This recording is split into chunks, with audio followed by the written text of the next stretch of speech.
আজ শেষবারের মতো সেই গানটা শোনাবা?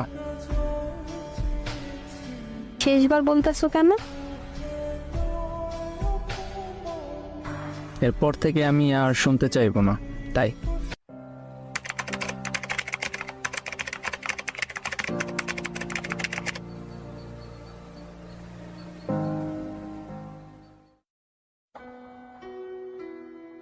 চিঠিতে তুমি কি লিখছো? খারাপ কিছু? তেমন কিছু না, সাধারণ কয়টা কথা লিখছি। তাহলে কান্না করবো কেন? তুমি তো একটা পাগল, অল্পতেই কান্না করে দাও, তাই বললাম। আচ্ছা, তুমি কি জানো আমার কখন বেশি মন খারাপ হয়?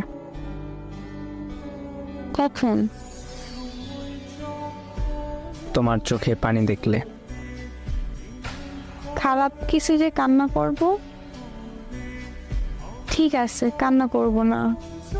আবির, তোমার কি মন খারাপ? একটা কথা বলবো, শুনবা?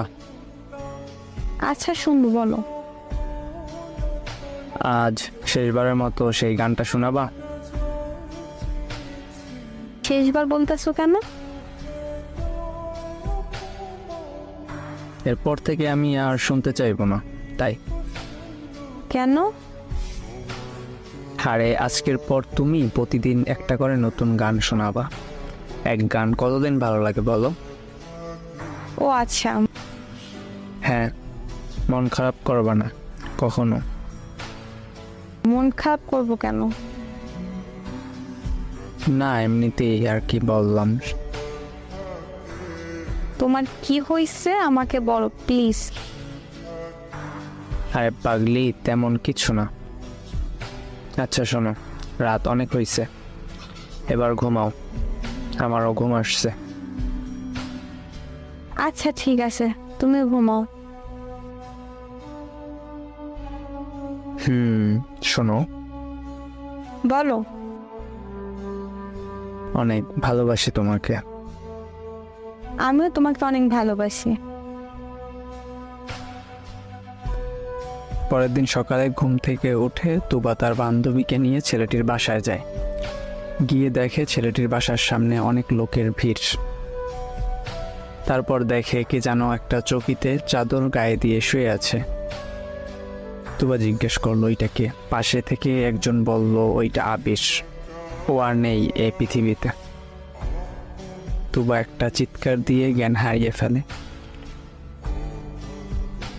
কিছুক্ষণ পর জ্ঞান ফিরে তুবার, সরাসরি আবিরের রুমে চলে যায়। আবিরের কথা অনুযায়ী আবিরের রুমে একটা বক্স পায়, তার ভিতরে একটা চিঠি পায়।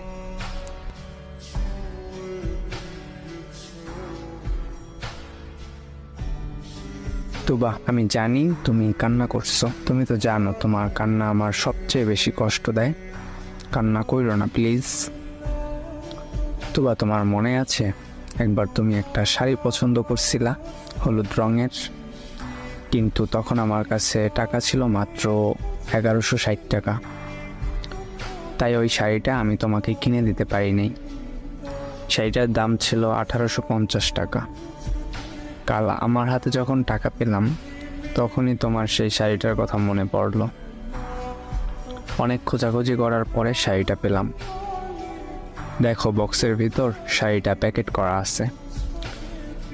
শাড়িটা পরো কিন্তু তুমি।